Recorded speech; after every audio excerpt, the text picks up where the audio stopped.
السلام عليكم ورحمة الله وبركاته. إن الحمد لله إن الحمد لله نحمده ونستعينه ونستغفره ونعوذ بالله من شرور أنفسنا ومن سيئات أعمالنا.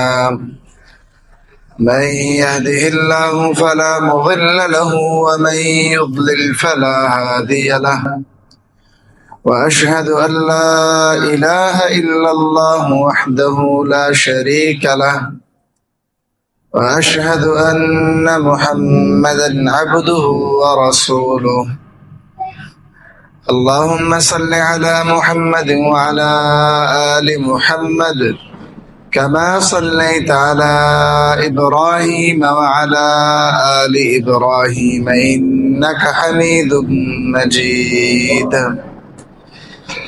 اللهم بارك على محمد وعلى آل محمد كما باركت على إبراهيم وعلى آل إبراهيم إنك حميد مجيد.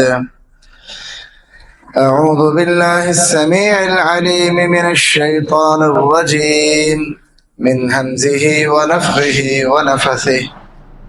بسم الله الرحمن الرحيم.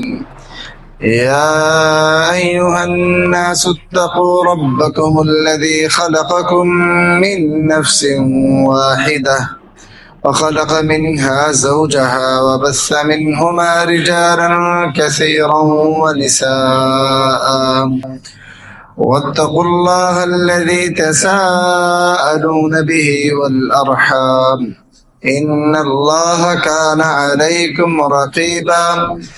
يا أيها الذين آمنوا اتقوا الله حق تقاته ولا تموتن إلا وأنتم مسلمون.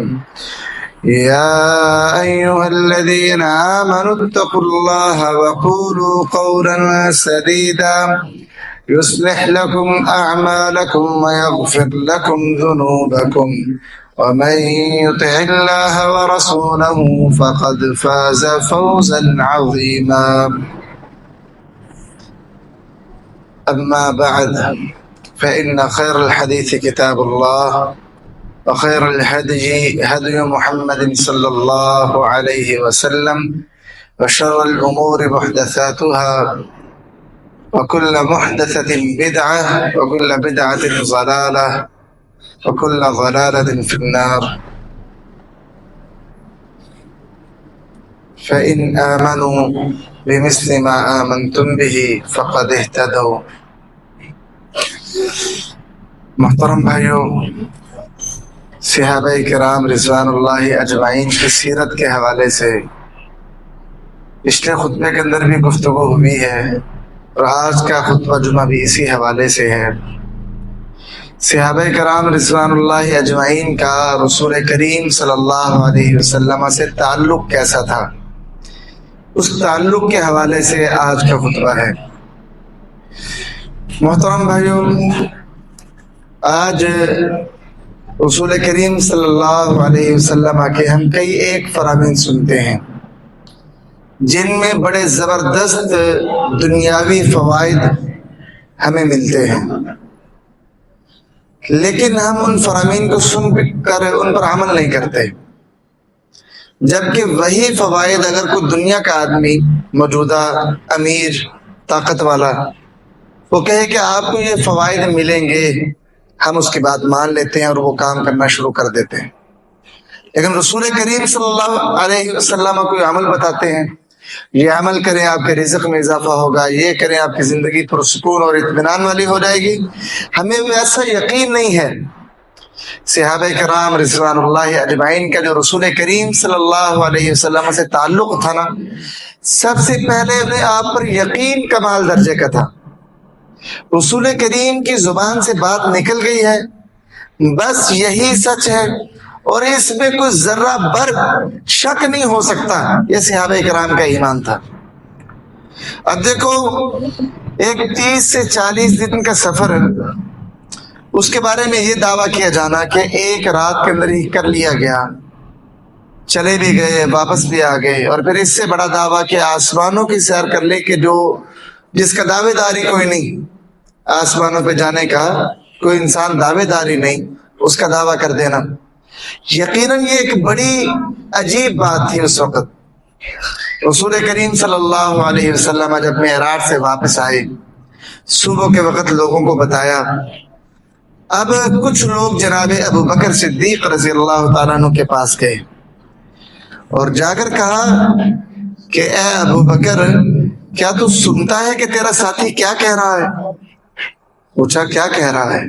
کہ تیرا ساتھی کہتا ہے یزعم انہ اسری بہ اللیلۃ الی بیت المقدس، آپ کا ساتھی یہ گمان کرتا ہے کہ اسے رات کے وقت بیت المقدس کی سیر کروائی گئی ہے اور وہ وہاں سے ہو کر آیا۔ کہا کیا میرے ساتھی نے یہ کہا ہے؟ کہا جی آپ کے ساتھی نے یہ دعویٰ کیا۔ کہا لئن کان قال ذلک لقد صدق، اگر یہ میرے ساتھی جناب محمد صلی اللہ علیہ وسلم یہ دعویٰ کر رہے ہیں نا تو تحقیق انہوں نے سچ کہا ہے، اس میں جھوٹ 1% بھی نہیں ہے۔ ابھی تک حضرت ابو بکر اللہ کے رسول سے ملے نہیں ہیں، کافر آ کے کہہ رہے ہیں کہ اللہ کے رسول نے یہ دعویٰ کر دیا ہے کہ رات میں بیت المقدس گیا، پھر آسمانوں کی سیر کی، وہ جو 30 سے 40 دنوں کا سفر تھا میں رات میں کر کے واپس بھی آ گیا۔ آپ کے ساتھی یہ دعویٰ کر رہا ہے کہ آپ دیکھتے ہیں کہ آپ کے ساتھی کا یہ دعویٰ کیسا ہے؟ کہا میرے ساتھی نے یہ کہا ہے۔ ہاں انہوں نے یہ کہا ہے کہ اگر میرے ساتھی نے یہ دعویٰ کیا ہے تو تحقیق اس نے سچ کہا ہے۔ اب وہ جو آئے تھے حضرت ابو بکر کے پاس، وہ بڑے تعجب کے اندر حیران ہو گئے۔ ابا تصدقہ، ابو بکر کیا تو تصدیق کر رہا ہے انہ ذهب الى بیت المقدس وجاء قبل ان يصبح، کہ تیرا ساتھی رات کے وقت وہ بیت المقدس گیا اور راتوں رات صبح ہونے سے پہلے واپس بھی آ گیا۔ ابو بکر کیا اس ناممکن بات کی تصدیق کر رہے ہیں؟ کہا ہاں میں اس بات کی تصدیق کرتا ہوں، اور ساتھ ہی کہا میں تو اس سے بڑی بات کی تصدیق کرتا ہوں کہ میرے ساتھی پر صبح و شام آسمانوں سے خبریں آتی ہیں۔ یہ صحابہ کرام رضوان اللہ اجمعین کا یقین تھا رسول کریم صلی اللہ علیہ وسلم پر کہ اگر آپ نے کہہ دیا ہے نا، عقل انسانی اسے محال سمجھ رہی ہے اس چیز کو، عقل کہتی ہے یار یہ ممکن نہیں ہے، لیکن رسول کریم نے کہہ دیا ہے تو ممکن ہے۔ اب اس پر عقل اور میری سوچ کیا کہتی ہے، لوگ کیا کہتے ہیں اور لوگ کیا کہیں گے، نہیں، رسول کریم نے کہا ہے تو ایسے ہی ہے، ہمیں اس پر یقین ہے۔ اب ذرا اس واقعے کو دیکھیے، حضرت خزیمہ رضی اللہ تعالی عنہ صحابی رسول ہیں، رسول کریم صلی اللہ علیہ وسلم نے ایک دیہاتی بندے سے گھوڑا خریدا اور کہا کہ میرے ساتھ چلو، تمہیں میں وہاں جا کر قیمت ادا کرتا ہوں۔ دیہاتی ساتھ چل پڑا۔ رسول کریم کچھ تیز چل رہے تھے، دیہاتی کچھ آہستہ تھا۔ دیہاتی کے سامنے کچھ لوگ آئے، انہوں نے پوچھا گھوڑا کتنے کا ہے، ہمیں بیچ دو۔ تو وہ دیہاتی اللہ کے رسول سے کہنے لگا خریدنا ہے تو خرید لو، نہیں تو میں بیچنے لگا ہوں۔ اللہ کے رسول نے کہا کہ میں نے تو تم سے خرید لیا ہے، قیمت دینے کے لیے تمہیں ساتھ لے کے جا رہا ہوں۔ تو وہ کہنے لگا اللہ کی قسم ہے میں نے آپ کو یہ گھوڑا نہیں بیچا۔ رسول کریم کہنے لگا کیوں نہیں تو نے بیچا، میں نے خریدا ہے تم سے۔ تو وہ دیہاتی کہنے لگا لاؤ حلم شہیدہ، کو گواہ دے کے آؤ۔ حضرت خزیمہ وہیں تھے، کہنے لگے انا اشہد انک قد بایعتہ، میں گواہی دیتا ہوں کہ اللہ کے رسول صلی اللہ علیہ وسلم نے آپ سے یہ گھوڑا خریدا ہے۔ اب جب خریدا تھا حضرت خزیمہ موجود نہیں تھے وہاں پہ، رسول کریم فرمانے لگے بما تشہد، خزیمہ تو کیسے میری گواہی دے سکتا ہے، جب سودا ہوا ہے ہمارا تو موجود ہی نہیں تھا۔ کہا بما تصدیق کا یا رسول اللہ، کیونکہ اللہ کے رسول ہم نے آپ کی تصدیق کر رکھی ہے، آپ سچے ہیں، جو کہتے ہیں سچ ہے، اس لیے میں اس تصدیق کی بنا پر یہ گواہی دیتا ہوں۔ اگر آپ کہہ رہے ہیں کہ آپ نے سودا کیا ہے تو کیا ہے، اگرچہ وہ دیہاتی اللہ کی قسم کھا رہا ہے، دیہاتی اللہ کی قسم کھا رہا تھا، لیکن اس کی قسم کے مقابلے میں خزیمہ کہتے ہیں اللہ کے رسول آپ نے خریدا اس سے، میں گواہی دیتا ہوں۔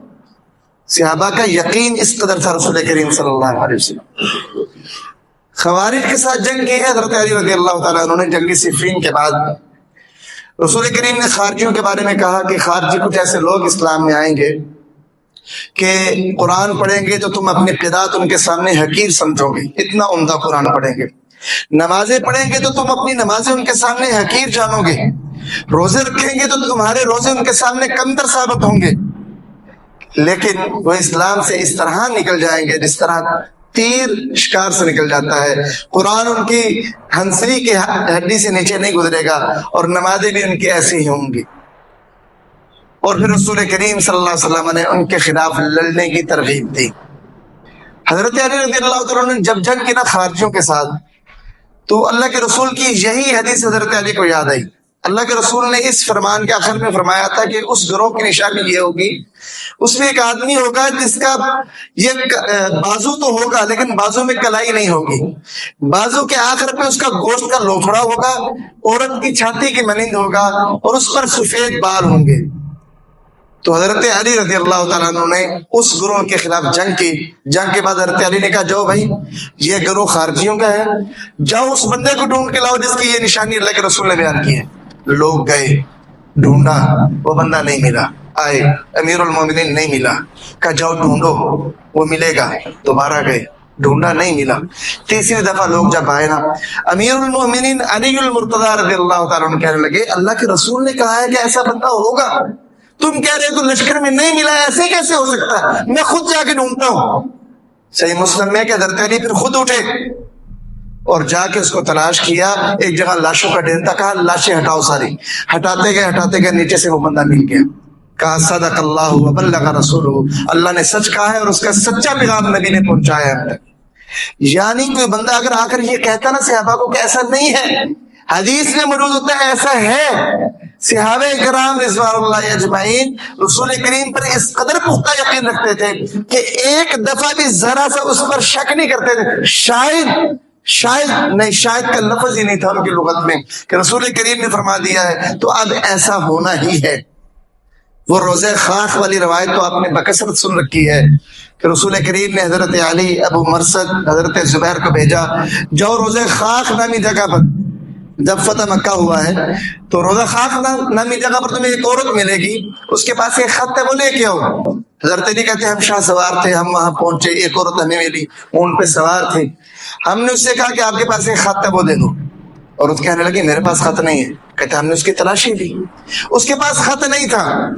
اب ہم نے کہا اس عورت سے کہ ہم تیرے ساتھ زبردستی کریں گے، اگر اپنی مرضی سے تو نکال دے تو ٹھیک ہے، ایسا ممکن ہے ہی نہیں کہ رسول کریم فرما دے اور آج تیرے پاس خط نہ ہو، خط تیرے پاس ہی ہے، اب یا تو شرافت سے نکال دے یا پھر ہم سختی کریں گے تیرے ساتھ۔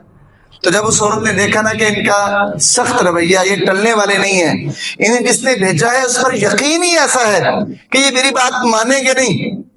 اب دیکھو عورت ذات ہے، تلاشی بھی لے لی ہے، 3 صحابہ نے تلاشی لی ہے، خط نہیں ملا ہے۔ اب ظاہر سی بات ہے کہ کچھ تو دل میں آتا نا شک، ہر طریقے کہنے لگے ہمیں اللہ کے رسول نے بھیجا ہے اور انہوں نے کہا ہے کہ تیرے پاس خط ہے، یا تو شرافت سے دے دے یا تیرے ساتھ ہم زبردستی کریں گے، تیرے پاس خط موجود ہے، ممکن ہی نہیں ہے کہ تیرے پاس نہ ہو، رسول کریم نے کہہ کے بھیجا ہے۔ تو وہ عورت جب اس نے دیکھا کہ یہ نہیں یہاں سے جائیں گے تو اس نے وہ خط ایک خاص جگہ سے نکال کر صحابہ کرام رضوان اللہ اجمعین کو پکڑا دی۔ بیان یہ کرنا چاہتا ہوں کہ صحابہ کرام کا جو ایمان تھا نا رسول کریم پر، رسول کریم نے کوئی بات کہہ دی نا، اب اس نے ویسے ہونا ہے، یہ یقین تھا صحابہ کرام کا۔ اور یہ یقین صرف خبروں کے متعلق نہیں تھا، فضائل کے اندر بھی نا اللہ کے رسول کسی چیز کی فضیلت بیان کر دیتے یا کسی کو کوئی عمل بتا دیتے، تیرے تو یہ کر لے تیرے لیے یہ بہتر ہے۔ صحابہ کرام یقین رکھتے تھے کہ اب ایسا ہوگا۔ جنگ احد کا دن ہے، ایک صحابی اللہ کے رسول کے بارے میں کے پاس آتا ہے، کہتا ہے یا رسول اللہ ارأیت ان قتلت فأین انا، اللہ کے رسول اگر میں قتل کر دیا جاؤں جنگ میں تو میں کہاں ہوں گا؟ کہا فی الجنہ، جنت میں۔ اس کے ہاتھ میں کھجوریں تھی، فألقى تمرات ثم قاتل حتى قتل، اس نے کھجوریں پھینکی، اب اسے یقین ہو گیا تھا کہ میں شہید ہونے کے بعد میرا ٹھکانہ جنت ہے، کیونکہ رسول کریم نے فرما دیا۔ اس نے کھجوریں پھینکی کہ اب اس دنیا کی چیزوں سے میرا کیا لینا دینا، کھجوریں پھینک کے لڑائی کی اور شہید ہو گیا۔ اب محترم بھائیو، یہ صحابہ کرام جن کا ایمان اور یقین اتنا پختہ تھا، کیا اتنے یقین ہو جانے کے بعد کیا رسول کریم صلی اللہ علیہ وسلم کی وفات کے بعد اتنے یقین والے انسان اس دین سے پھر سکتے ہیں؟ رسول کریم کے فرامین کو غلط سمجھ سکتے ہیں؟ کیا وہ غلط رستے کا چناؤ کر سکتے ہیں؟ کیا یہ ان کے ساتھ ناانصافی نہیں ہے کہ جنہوں نے رسول کریم پر اس قدر کمال درجے کا یقین کیا کہ رسول کریم نے جو کہہ دیا بس وہی حق ہے، اور ساری زندگی اس پر گزار دی. آج ان کے ایمان پر شک کرنا اور کہنا کہ ان کا ایمان درست نہیں ہے، وہ مرتد ہو گئے تھے، نعوذ باللہ من ذالک، کیا یہ کہنا ان کے حق میں یہ ہمارے لیے باعث وبال ہے کہ نہیں؟ محترم بھائیو، صحابہ کرام رضوان اللہ اجمعین، یہ تو ان کا رسول کریم کے ساتھ تعلق تھا یقین ایمان والا. رسول کریم سے محبت کیسی کرتے تھی؟ دیکھو نا، جس سے محبت ہوتی ہے اس کے چلے جانے کے بعد بندہ اس سے منافقت نہیں کرتا، اس سے روگردانی نہیں کرتا، جس سے بڑے اعلیٰ درجے کی محبت ہوتی ہے. صحابہ کرام تو رسول کریم سے اس قدر اعلیٰ درجے کی محبت کرتے تھے کہ اپنی جان سے بڑھ کر محبت کرتے تھے رسول کریم صلی اللہ علیہ وسلم سے. جب ایسا بندہ جو اپنی جان کو ہی کسی کی محبت میں پیچھے ڈال دے اور اس کی محبت کو آگے کر لے، کیا اس کے متعلق یہ سوچنا کہ اس کا ایمان شک والا ہے؟ رسول کریم کے جانے کے بعد اس نے رسول کریم کے فرامین کو بدل دیا، اللہ کے کلام کو بدل دیا، دین اسلام سے مرتد ہو گئے. رسول کریم کی وصیت کے خلیفہ وہ ہوگا، اس کو پیچھے ہٹاتے ہوئے خود قابض ہو گئے خلافت کے منصب پر، نعوذ باللہ من ذالک. اس طرح کے دعوے کرنا، یہ ان صحابہ کرام کی عظمت پر تو شاید کوئی حرف نہ آئے گا، لیکن ایسا دعویٰ کرنے والے اور صحابہ کرام پر کیچڑ اچھالنے والے اور صحابہ کرام کو بدعہد قرار دینے والے، چاہے وہ کسی مسلک میں ہوں، اہل الحدیث مسلک میں بدعہد قرار دینے والے ہوں، اہل سنہ مسلک میں ہوں، کسی بھی مسلک کے جو صحابہ کرام کو بدعہد کہے، تخت پر قابض کہے، رسول کریم کے بعد مرتد کہے، قرآن میں تحریف کرنے والا قرار دے، وہ کسی بھی مسلک کا کیوں نہ ماننے والا ہو، ہم ایسے بندے کے ایمان میں شک کرتے ہیں، ہم اس کو ایماندار نہیں سمجھتے. صحابہ کرام کی عظمت اور فضیلت اپنی جگہ. اب ذرا دیکھیں نا صحابہ کرام کی محبت کیسے پائے کی تھی. حضرت عمر رضی اللہ تعالی عنہ اللہ کے رسول صلی اللہ علیہ وسلم کے ساتھ جا رہے ہیں. حضرت عبداللہ بن ہشام کہتے ہیں اللہ کے رسول نے عمر رضی اللہ تعالیٰ عنہ کے ہاتھ پکڑا ہے، تو اللہ کے رسول سے حضرت عمر کہنے لگے اللہ کے رسول آپ مجھے ہر چیز سے زیادہ محبوب ہے سوائے میری جان کے. تو اللہ کے رسول کہنے لگے عمر والذی نفسی بیدہ حتی اکون احب الیک من نفسک، عمر اس ذات کی قسم ہے جس کے ہاتھ میں میری جان ہے، بات تب تک نہیں بنے گی جب تک تجھے میں تیری جان سے زیادہ محبوب نہ ہو جاؤں. عمر رضی اللہ تعالیٰ فرمانے لگے الان والذی نفسی بیدہ، اللہ کے رسول ابھی سے اس ذات کی قسم جس کے ہاتھ میں میری جان ہے، آپ مجھے میری جان سے بھی زیادہ محبوب. یہ بات کہنے کے بعد پھر ساری زندگی حضرت ابوبکر رضی اللہ تعالیٰ عنہ اس بات پر قائم رہی. اور اسی طرح حضرت ایک صحابی ہماری عائشہ بیان کرتے ہیں، حضرت عائشہ رضی اللہ تعالیٰ عنہ کہ رسول کریم صلی اللہ علیہ وسلم کے پاس ایک آدمی آیا. اب صحابہ کے اللہ کے رسول کے ساتھ محبت دیکھیے گا، تڑپ دیکھیے گا، جن صحابہ کے ایمان پر شک کیا جاتا ہے. آیا اللہ کے رسول کے پاس آدمی، کہنے لگا اللہ کے رسول انک لاحب الی من کل شیء، وفی روایہ انک لاحب الی من نفسی، اللہ کے رسول مجھے آپ میری جان سے زیادہ محبوب ہے، واحب الی من اہلی، اور مجھے آپ میرے گھر والوں سے زیادہ محبوب ہے، واحب الی من ولدی، اللہ کے رسول مجھے آپ میری اولاد سے بھی زیادہ محبوب ہے. اچھا ٹھیک ہے، محبت کا دعویٰ کر رہے ہو، ٹھیک ہے، کہنا کیا چاہتے ہو؟ وَإِنِّي لَأَكُونُ فِي الْبَيْتِ، اللہ کے رسول جب میں گھر میں ہوتا ہوں نا فَأَذْكُرُكَ، میں آپ کو یاد کرتا ہوں تو میں بے چین ہو جاتا ہوں، تو میں آپ کے پاس آتا ہوں فَأَنظُرُ إِلَيْكَ، آپ کو دیکھ لیتا ہوں، میری بے چینی دور ہو جاتی. محبت مجھے آپ سے بڑی ہے، اپنی جان سے، اولاد سے، گھر والوں سے زیادہ محبت کرتا ہوں. گھر میں ہوتا ہوں آپ کی یاد آتی ہے، بے چین ہوتا ہوں، آتا ہوں آپ کا دیدار کر لیتا ہوں، مطمئن ہو جاتا ہوں. لیکن بِإِنِّي إِذَا ذَكَرْتُ مَوْتِي وَمَوْتَكَ، صحابہ تک کا تعلق اللہ کے رسول کی وفات تک کا نہ تھا. یہ محبت کو دنیاوی محبت نہیں تھی کہ موت کے بعد ختم ہو جاتی. صحابہ کی فکریں تو آخرت کی فکریں تھی، انہیں تو رسول کریم کی محبت کی فکر آخرت میں بھی تھی کہ آپ کے ساتھ آپ کی محبت ہمیں آخرت میں ملے. صحابہ کی یہ فکر نہیں تھی کہ 23 سالہ نبوت کا جو عرصہ ہے ہم اللہ کے رسول کے ساتھ محبت کر کے کوئی بڑی مناسب حاصل کر لیں گے. نہیں، اللہ کی قسم ایسا ان کا مقصد نہیں تھا. ان کی فکر دنیا کے اندر بھی اللہ کے رسول کی محبت کا حصول تھا اور آخرت کے اندر بھی اللہ کے رسول کی محبت کا حصول تھا. اب یہ بندہ کہتا ہے اللہ کے رسول انی اذا ذکرت موتی و موتک، اللہ کے رسول جب میں اپنی موت کو یاد کرتا ہوں اور آپ کی موت کو یاد کرتا ہوں، عرفت، میں اس بات کو جان لیتا ہوں کہ اذا دخلت الجنہ، جب آپ جنت میں داخل ہو جائیں گے، رفعت مع النبیین، آپ تو نبیوں کے ساتھ بلند درجوں میں چلے جائیں گے۔ آپ کے علم میں ہونا چاہیے کہ جو جنت میں بالا خانے ہیں نا، عام جنتیوں سے وہ اتنے بلند ہوں گے جیسے ستارے ہمیں نظر آتے ہیں نا، بالا خانے جنت میں ایسے انسان عام جنتیوں کو نظر آئیں گے، اتنی بلندی پہ ہوں گے، اور انبیاء کا جو درجہ تو بالا خانوں سے بھی اوپر ہوگا۔ تو یہ بالا خانے تو شہداء کے لیے ہیں، تو مقامات کے اندر اتنا فرق ہے جنت میں۔ تو یہ صحابی فکر مند ہو کے آئے اللہ کے رسول کے پاس، اللہ کے رسول اپنی موت کو یاد کرتا ہوں، آپ کی موت کو یاد کرتا ہوں، تو مجھے یہ علم ہے کہ آپ فوت ہونے کے بعد جنت میں جائیں گے، انبیاء کے ساتھ بلند درجوں میں چلے جائیں گے۔ فإنی اذا دخلت الجنہ، جب میں جنت میں جاؤں گا، خشیت اللہ یراک، اللہ کے رسول میں ڈرتا ہوں کہ میں کہیں آپ کو دیکھ نہ پاؤں۔ دنیا میں تو یہ دیدار کی حسرت جو ہے دل میں آتی ہے، بے چین ہوتا ہوں، آپ کا دیدار کر لیتا ہوں، دل اطمینان پکڑ لیتا ہے، لیکن میں کیا کروں گا؟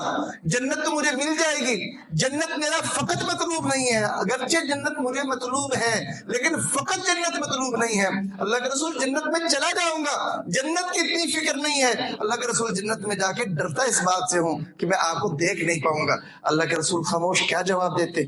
کیونکہ جنت کے درجے تو اللہ کے ہاتھ میں ہے نا۔ اللہ کے رسول خاموش۔ اللہ کو صحابی کی یہ فکر اتنی پسند آئی کہ اللہ نے قرآن نازل کر دیا۔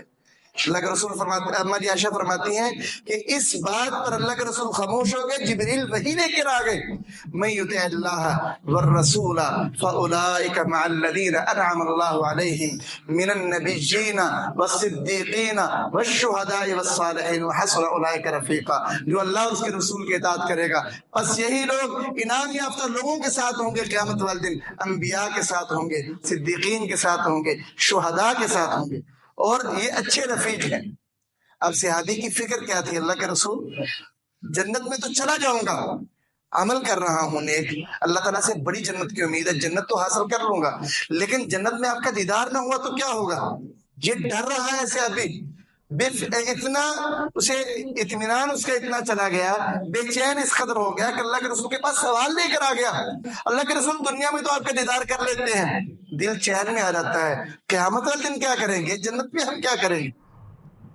اور صحابہ کرام رضوان اللہ اجمعین کی یہ جو محبت تھی نا، یہ اکیلی محبت اللہ کے رسول کے ساتھ اس قدر طاقت والی تھی، ان کا کوئی عمل اور نہ ہوتا، یہ محبت ہوتی، اللہ اس محبت کی وجہ سے ہی انہیں جنت میں اللہ کے رسول کا ساتھ دے دیتا۔ یہ محبت اس قدر طاقتور تھی صحابہ کرام کی اللہ کے رسول کے ساتھ، اور یہ میں نہیں کہتا۔ اللہ کے رسول کے پاس ایک آدمی آیا، آ کر کہنے لگا اللہ کے رسول متی الساعہ، قیامت کب آئے گی؟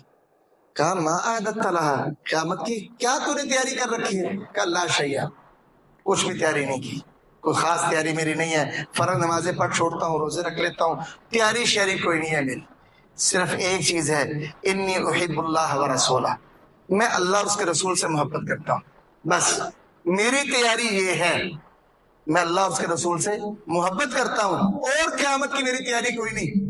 ہاں فرض نمازیں روزے میں رکھتا ہوں، باقی نوافل شوافل مجھ سے نہیں ہو پاتے، فرضی کام کرتا ہوں، لیکن آپ سے محبت رکھتا ہوں، اللہ سے بڑی محبت رکھتا ہوں۔ فرمایا انت مع من احببت، تو جس سے محبت رکھتا ہے نا قیامت والے دن اسی کے ساتھ ہوگا۔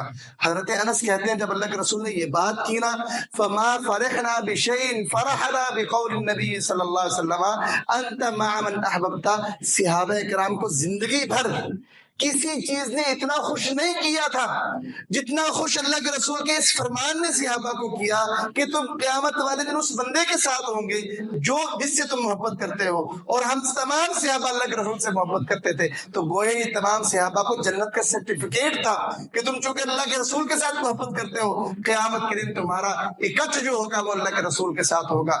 حضرت انس کہتے ہیں کہ وَأَنَا أُحِبُّ النَّبِيَّ صلی اللہ علیہ وسلم وَأَبَا بَكْرٍ وَعُمَرَ، میں انس بن مالک اللہ کے رسول سے محبت رکھتا ہوں، ابو بکر و عمر سے محبت رکھتا ہوں، وَأَرْجُو أَن يَكُونَ مَعَهُمْ، اور میں امید رکھتا ہوں کہ اللہ تعالیٰ مجھے ان کے ساتھ اکٹھا فرمائے گا قیامت والے دن جنت میں، اگرچہ میں ان جیسے عمل نہ بھی کر سکوں حضرت انس کے لفظ ہیں وَإِن لَّمْ بِمِثْلِ أَعْمَالِهِمْ، اگرچہ میں ان جیسے عمل نہ بھی کر سکوں، میری محبت پر مجھے اس قدر یقین ہے کہ اللہ تعالیٰ مجھے اس محبت کے نتیجے میں قیامت والے دن ان کا ساتھ دے گا۔ صحابہ کرام کی محبت ایسی عظیم الشان تھی، انہیں اپنی محبت پہ ایسا یقین تھا کہ ہماری جو محبت ہے اللہ کے رسول کے ساتھ، اللہ تعالیٰ ہمیں اس محبت کی وجہ سے اگرچہ ہمارے عمل کم ہی کیوں نہ ہوئے، اللہ ہمیں جنت میں اکٹھا کرے گا۔ اور رسول کریم نے پھر یہ سرٹیفکیٹ جاری کر دیا، اے میرے صحابہ، تم جس سے محبت کر رہے ہو اس شخصیت کے ساتھ تمہارا قیامت والے دن اکٹھ ہوگا۔ صحابہ کرام کو تو دنیا میں بھی اللہ کے رسول مل گئے، ان کا ساتھ مل گیا، اور جنت میں ان کا ساتھ کا سرٹیفکیٹ مل گیا کہ جو صحابی میرے سے محبت کرتا ہے، اور صحابہ سارے محبت کرتے ہیں، وہ تمام قیامت والے دن جنت میں میرے ساتھ ہوں گے۔ مسئلہ تو ہمارا ہے نا، دنیا میں بھی اللہ کے رسول کا ساتھ نہ پا سکے، اور اگر ہم صحابہ پر طعن و تشنیع کر کے ان کے بغض کو مول لے کر اللہ کے رسول کا بغض مول لے لیں، اور قیامت کے دن ہمیں اللہ کے رسول کا قیامت والے دن بھی دیدار نہ ہوا، ہم کہاں جائیں گے؟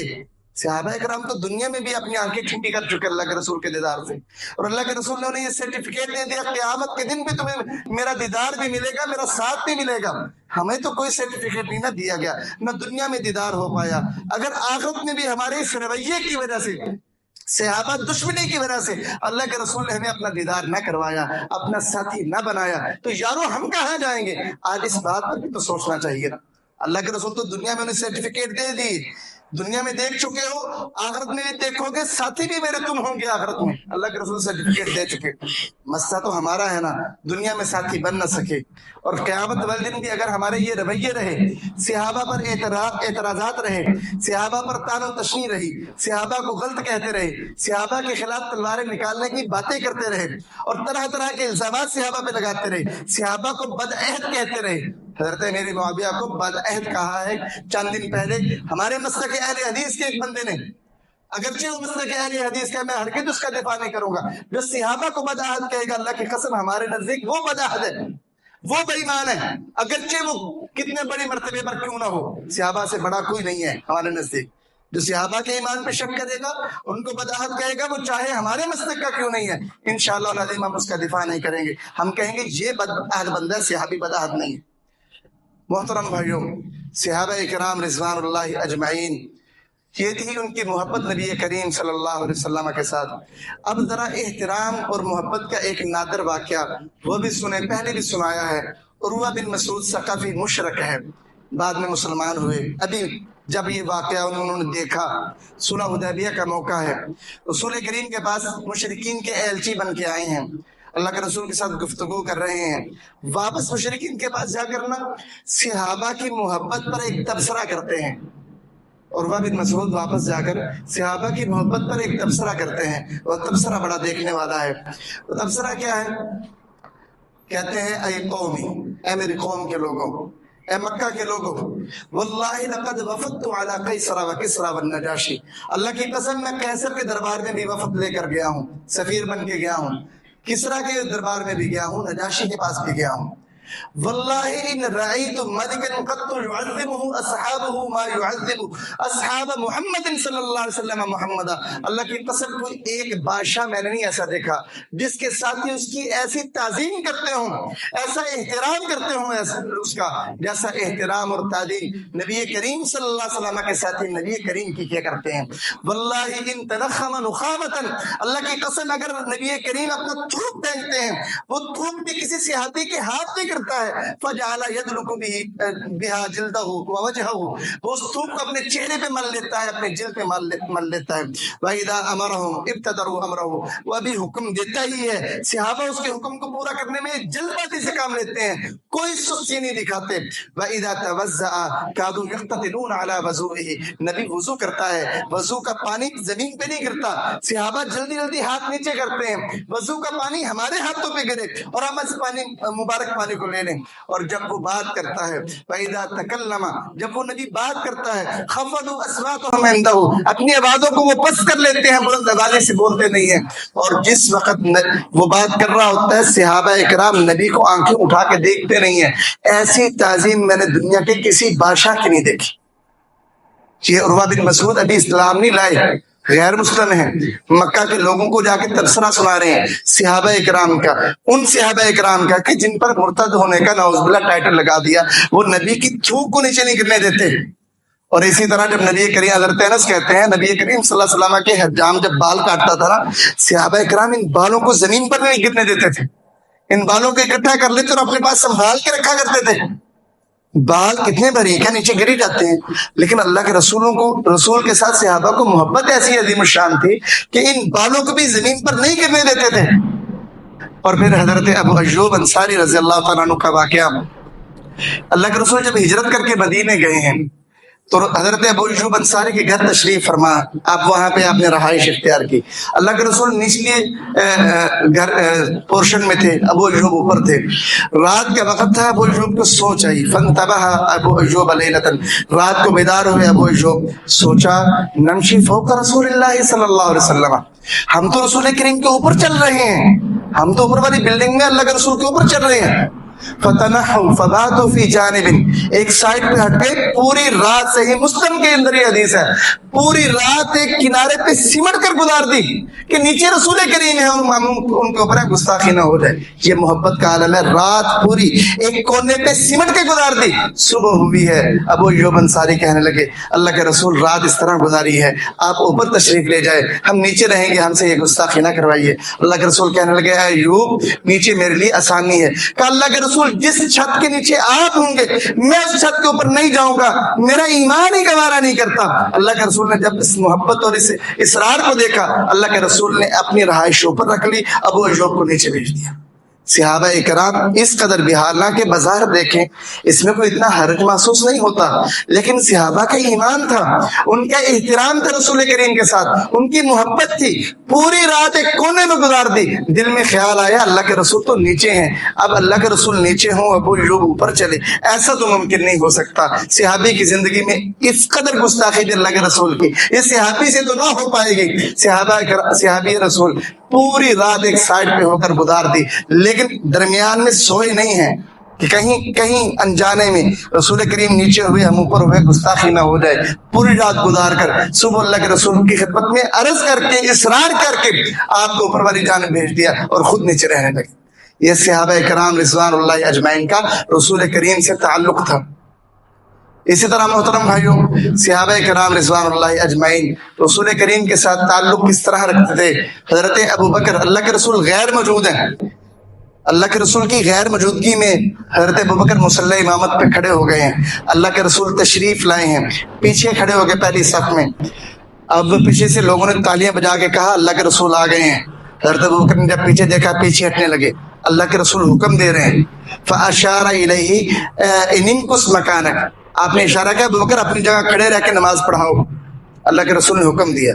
حضرت ابو بکر پھر پیچھے ہٹائے، اللہ کے رسول نے آگے بڑھے، نماز پڑھائی، ختم کیا، کہا ما منعک ان تثبت اذ امرتک، ابو بکر جب میں نے امام الانبیاء نے تجھے حکم دے دیا تھا کہ تو آگے بڑھ کے نماز پڑھا، تو پھر تو نے میری بات کیوں نہ مانی، تجھے کس چیز نے روک دیا؟ کہا ہے اللہ کے رسول ما کان لابن قحافہ یصلی بین یدی رسول اللہ صلی اللہ علیہ وسلم، ابو بکر ابو قحافہ کے بیٹے کی یہ ابھی شان نہیں ہے، اس کے لائق نہیں ہے، اس کی یہ جرت نہیں ہے کہ وہ نبی کی موجودگی میں نماز پڑھائے، یہ اس کی شایان شان بھی نہیں ہے، اس کی لائق بھی نہیں ہے، اس کی جرت بھی نہیں ہے۔ اللہ کے رسول کی محبت اور احترام میں جہاں کمی آتی نا، صحابہ کرام اللہ کے رسول کا حکم نہیں مانا کرتے تھے، وہاں جہاں پہ احترام میں کمی آتی، صلح حدیبیہ کا موقع ہے، اللہ کے رسول حضرت علی سے کہہ رہے ہیں معاہدہ لکھو، معاہدہ لکھا، ھذا ما کتب علیہ محمد رسول اللہ صلی اللہ علیہ وسلم۔ مشرکین نے اعتراض کیا کہ بھائی رسول اللہ تو ہم مانتے نہیں آپ کو، تو جب ہم مانتے نہیں ہیں تو پھر رسول اللہ معاہدے پر لکھا نہیں جائے گا، کیونکہ دو فریقوں کے درمیان معاہدہ ہے۔ اللہ کے رسول نے کہا علی مٹا دو، اللہ کے رسول کا حکم ہے علی مٹا دو، صحیح بخاری میں ہے، مسلم میں ہے۔ اللہ کے رسول سے حضرت علی کہنے لگے اللہ کے رسول میں تو اس کو مٹانے والا نہیں ہوں، میری یہ جرت نہیں ہے، علی بن ابی طالب کی یہ جرت نہیں ہے، اللہ کے رسول کا نام لکھ کر اس کو مٹا دے، یہ میری جرت نہیں ہے۔ اللہ کے رسول نے کہا ٹھیک ہے علی پھر مجھے دکھا دو، میں مٹا دیتا ہوں۔ اللہ کے رسول کو علی رضی اللہ تعالیٰ نے مقام دکھایا تو اللہ کے رسول نے وہاں سے مٹا دیا۔